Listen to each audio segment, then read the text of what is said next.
Hi everyone, let's talk about anxiety a little bit.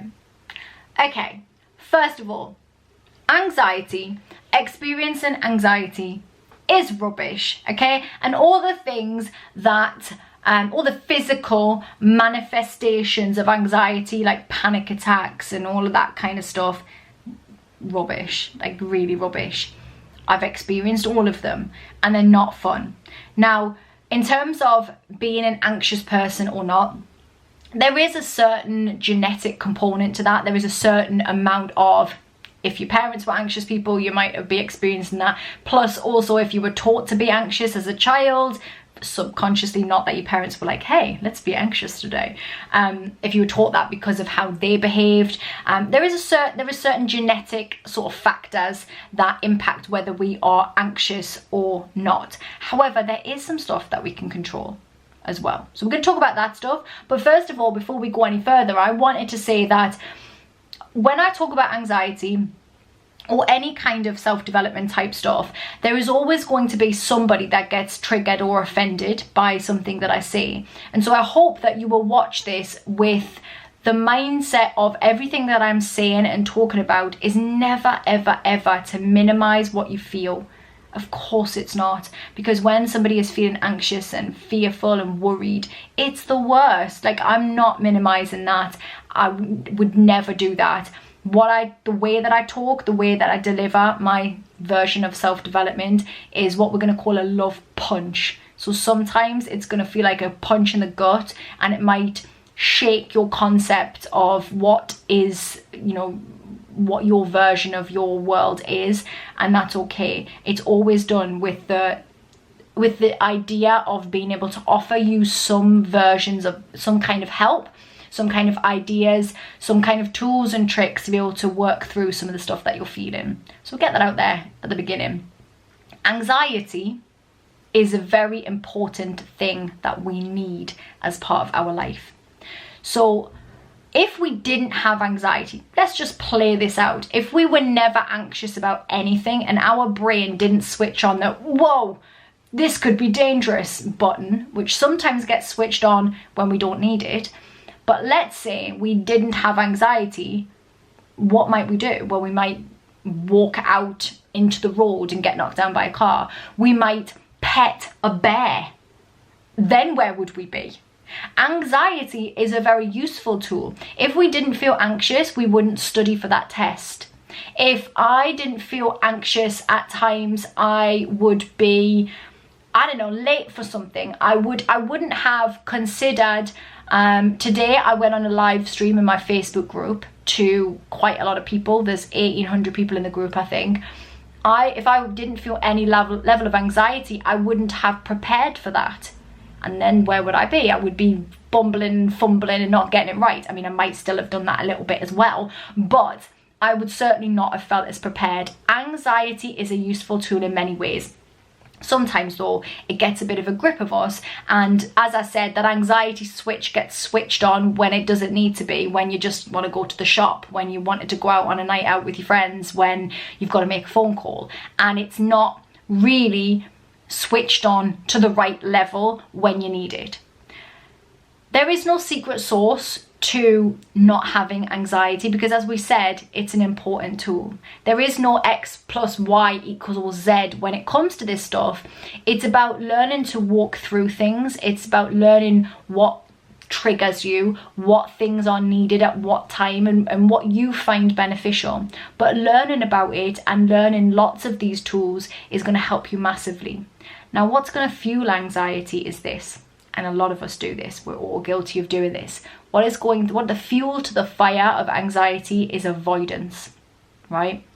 If we try to avoid anything, if we try to avoid going to the shops because we might feel anxious, if we try to avoid going on night out because we might feel anxious, that is fuel to the fire. We call this toxic avoidance. So in the short term, that might feel good. That might solve a problem, right? So if you feel anxious about making phone calls at work, so many people feel anxious about being on the phone, right?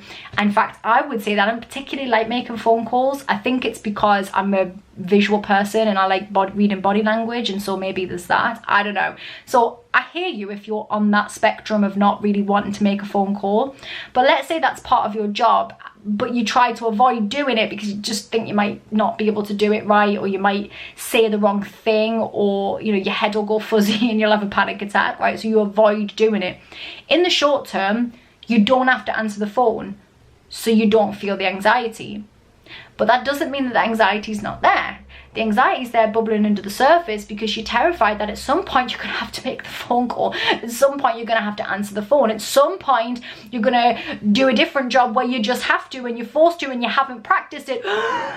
And panic's going to ensue. So in the short term, yeah, but in the long term, toxic avoidance ain't going to help you at all. We need to learn to feel the fear, feel the anxiety, and just do it anyway. To accept that anxiety is part of our world, to befriend this thing, and to do the things anyway. So I'm going to give you a little tip and a tool and something to think about right now, which is something I was reading about yesterday and I love it. So let's say when you're feeling anxious about something, you may say a statement like this. You may say, let me read an example. I did actually write an example down, so I didn't go off on a tangent. I want to go to dinner with a friend, but I'm worried I'll be anxious and have a panic attack. I want to go to dinner with a friend, but I'm worried that I'll be anxious and I'll have a panic attack. The but that we place there will stop you going out. The but is the reason not to. The but is the excuse not to because of the anxiety. I'm not going to go out. I would go out, but I might have a panic attack, so I'm not going to do it. The but stops you. Let's change the but to an and. I want to go to dinner I want to go to dinner with a friend and I'm worried that I might have a panic attack. I might feel anxious and have a panic attack and I'm worried. The difference there is the and means you're still going out. The and means I'm going out for dinner and I'm possibly going to feel anxious and have a panic attack. You might still feel anxious. You might even still have a panic attack, but it isn't stopping your life from moving forward. Now, the reality is, more often than not, you'll go out and the thoughts that you had about the anxious thoughts, about the worry, the things that happened before you did the thing, the thoughts about the thing were much worse than actually doing the thing. That's often what happens, that you get out and you kind of forget that you're supposed to feel anxious because you're having a nice time. Not always. So then what do? The next thing that we do is we become an investigator. Don't believe everything that you think. Your thoughts are not all true. Our anxious brain wants to, what we call, catastrophize, make everything way worse. If I go to the supermarket, there's germs everywhere, so I'm probably going to die. It's quite extreme, catastrophizing. All or nothing thinking. If I go out on a night out, everybody's going to judge me and think I'm a loser. That's all or nothing. That's very black and white thinking. Is everybody really going to judge you? Are they? So then we become the investigator and we ask these questions. So is this worry thought realistic? So my thought is, if I go to the supermarket, I will die of the coronavirus. Let's say that's my thought. It's 2020 when I'm recording this. It's a thought that might come into your mind. Is it realistic? No. Statistically, it's not. Is it impossible? I guess not. You could possibly pick it up from somebody in the supermarket and possibly get it and possibly die. It's not impossible, but it's so unrealistic. So then we might go, okay, so is it likely to happen? Well, no, probably not. No, because you're going to take precautions, you're going to do all the stuff, and it's unlikely, right? Could I handle it if it did happen? Well, look, I ain't going to pretty it up for you. If that did happen, you're dead. So there ain't nothing you can do about that. If you got the coronavirus from going out, could you handle it? Yeah, because most people aren't dying from it. So you might not feel very well, but you could handle it, right? And so I know that's an extreme example, but let's say yours is that you are worried that if you do a presentation, oh God, I just nearly dropped something there. You do a presentation, everybody's going to judge you. Let's say that's probably a more realistic thought. Everyone's going to judge me. I'm going to be rubbish at the presentation. I'll probably burst into tears, right? All of these worry thoughts. Everyone's going to judge me might be the thought, the anxious thought. Is everyone in the room going to judge you? To an extent, yeah, a bit. Is everyone in the room going to think you're rubbish? No, that's unrealistic. It's not probable. Is someone in the room going to... Yeah, maybe. Is someone in the room going to think you're great? Yeah, maybe. Because we have to put into perspective and be realistic. We have to investigate these thoughts. I'm not going to say to you that these things are never going to happen, because your subconscious will go, well, it's not completely improbable. Okay, so we don't need to do that. We be honest with ourselves and go, yeah, but realistically, this is unlikely. We investigate those thoughts. What could I do if that were to happen? If somebody was to judge me, if I did burst into tears in the middle of a presentation, what could I do to prepare myself for that possible outcome? Okay, so if I burst into tears in the middle of a presentation, which I've done, I burst into tears not recently, a few years back. I was asked to audition for The Voice by the producers of The Voice, and I went to an audition, a private audition for them, and in the morning of doing that I had been told that my husband was going to die of brain cancer. Not an amazing conversation. And then went to the audition, mostly G'd on by my husband, who wanted me to do the audition, and went to sing and burst into tears in front of some really important executives and singing teachers, and felt like a lunatic. Was I embarrassed? Yes. Did my head explode? Did I die of embarrassment? No, I felt a bit embarrassed. And what did I do? I cried, I sat down, I took a moment, I explained the situation, I was given a tissue and some understanding and sympathy, and I moved on with my life, and I was okay. And I know that you've been through some stuff already in your life. I know that you've been through stuff where you felt hella embarrassed and awkward. Maybe you've had a panic attack, maybe you felt really anxious, maybe you've cried, maybe you've, all kinds of things could happen, but you got through it because you're here watching this video. And so I know that you can get through it. So even if it's not the thing that you want, avoiding doing anything just in case something bad happens isn't gonna make you feel good, okay? So then we think, how can I prepare? All of that stuff. What else? I'm gonna check my notes so I don't go off on any more of a tangent. We need to learn to observe our thoughts like waves. We need to see them come and go. Focus on the right now. Focus on the right now, because the right now is not anxious thoughts in the future. I want you to take a moment to think of 5 things you can see, 4 things that you can hear, if you can hear that many things, 3 things that you can touch, 2 things that you can smell, and 1 thing that you can taste. In this moment, bring yourself back into the room. Then I want you to do a little breathing technique. I'm going to show you it on here, but it's not going to make much sense because it might be back to front. But anyway, there's a little square on my hand. This is the square breathing.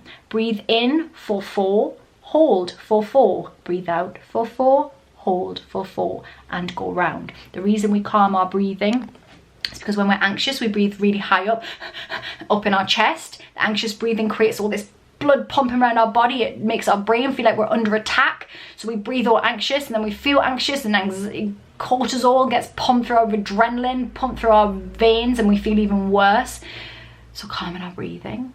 Calming our breathing is very, very helpful. 4, 7, 8, breathe in for 4, hold for 7, breathe out for 8 is another one that you can do as well.